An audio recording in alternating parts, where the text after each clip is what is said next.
Kita nyo naman sa part na to. Ako yung nasa ibaba, si Golem ang nasa itaas. Yung shark scale, nag-aabang lang. Yeah, boy. Hinihintay bumaba si Golem para makuha yung tamang angle. Parang abot, pre. Ito kasi ako mag-lunch eh. Ito kasi ako mag-lunch eh.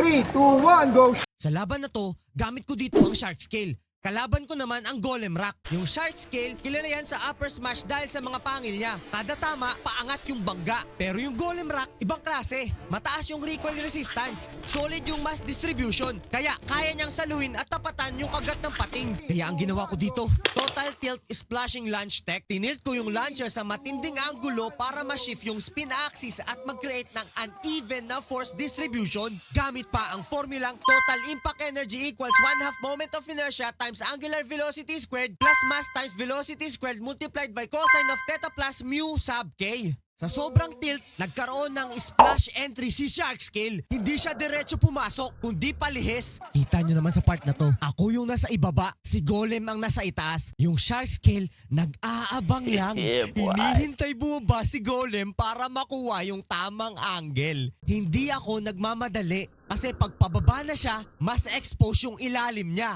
At nung nagbanggaan, ako yung tumalsik at bigla akong na-extra rev!